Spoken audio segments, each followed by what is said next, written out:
My name is Nirmal Palleguru, Director of the CARD Office at Santa Clara University in Santa Clara, California. I've been to the CARD program since 1997. We have the CARD system since 1995. We have every touch point an undergraduate student would need during the academic career to use the CARD system, from meal plans, door access, off-campus, vending, printing, and any other university-related matters. I think we have the best analytics outside of the demographic data the student provides the university, because this is actual transactions, these are actual habits, actual patterns of an individual student. So it does give us a roadmap or some kind of a model that we can build certain analytics tied into it. If somebody doesn't print, is there an extenuating circumstances, somebody doesn't go in through doors, meal plan, high balances, skipping meals, not going to the gym, or even for attendance or residential life activities. If a student doesn't do that, it's a very easy module to go back to the transaction system. There is no other system on campus that can capture this data. So how do we do it to better provide the students what they need, and the university as well, for the welfare of the students as we keep moving along? The critical thing is going to be is what data points do we take, and how do we take and extrapolate the model we want to build on? I do a weekly report where I look for anybody who has not used their meal plan for a week. And that sends me, goes back, okay, now no meal plan, have to use door access, have to use the gym facility, have to use any other touch point where an average undergraduate student would normally use print solution. So that gives me a trigger to go back in. From a higher level, when you want to start looking at student retention, it becomes even a bigger issue is, do students carry high balances? We have a meal plan points, and if the meal plan, we have pace yourself charts. If you have a high balance, what does that really imply? Does the student not eat? Is there an at risk? Is there allergies? So we have now a student welfare contact on campus. So I work with that person to say, okay, here's some points for you to go and take a look and see where X, Y, Z person is missing.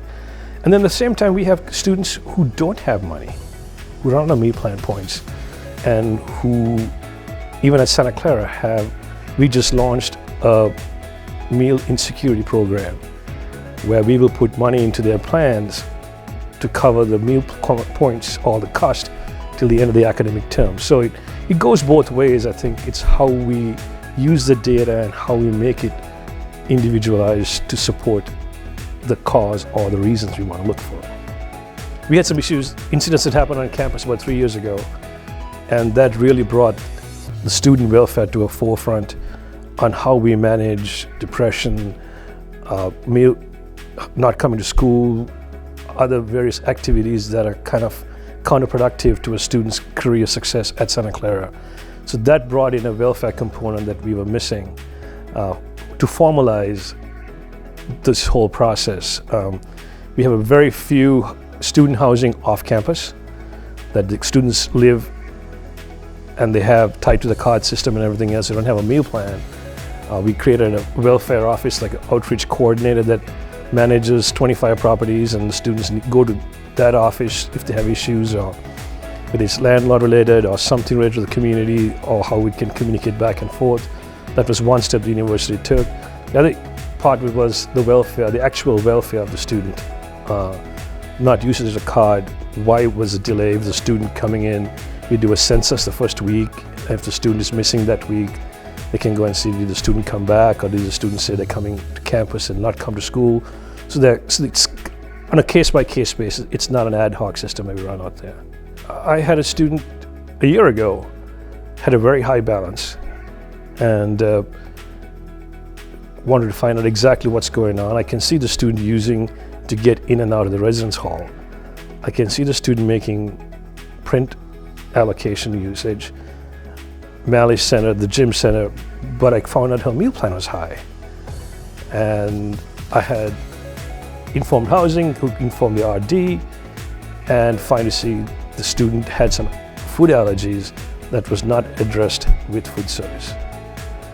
So all it took was that outreach, met with the student and the food service, and that kind of smoothed their way during campus. So that was one success story that way. The other story we have that I know about is the student didn't like the roommate and it just didn't want to come to camp. They would use everything else except door access, but didn't want to make a fuss over students, the roommate not getting along for whatever reasons, and didn't tell the parents either, was couch surfing and doing things, and just realized using meal plan, not door access, and found an alternative solution, and things worked out well.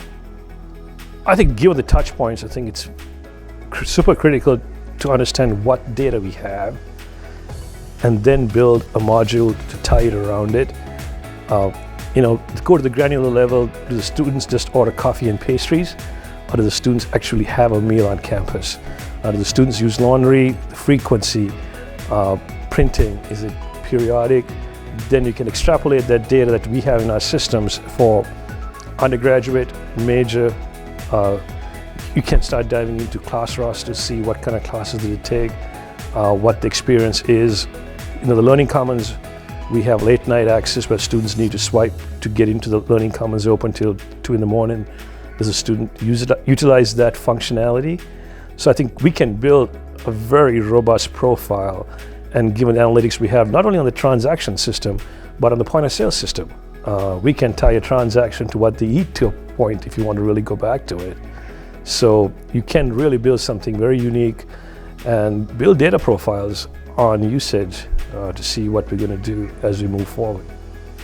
I think, like in anything, it's relationships that really build and get you answers. Having good leadership and people who understand what you do gives you even more of a success rate. For us was building a case, the analytics, the functionality, the rewards for the student and the institution. That was a huge part of it. It cannot be one side, it has to make both sides have to make sense, just like a financial balance statement. So I think when you build the analytics and you build credibility within the system itself and what it does, then it's easy to make a pitch and get buy-in from folks and who understand what the outside world wants you to bring it into campus. If you're trying to build that trust and that buy-in, I think you need to articulate what you want very clearly. These folks are CEOs, CFOs, they don't need the details. They want a very high level details of what you can do. Clearly define the investment, whether it's financials, labor, functionality, internal resources. Provide the benefits for the students. Here are the touch points the students are going to be benefited by. And here are the touch points, the efficiencies and the business return or the ROI to the institution. Like if you go cashless, use a stored value account system, the handling of cash and theft and coining coins, that far exceeds any kind of cost that values would bring from having stored value. That's one of the reasons we went stored value, because it's to get cash completely off campus. So I think that would be a critical point so that people can see this is what we need, this is what's going to take, and here's the return on it, and make a business decision without emotion, but just on the facts themselves.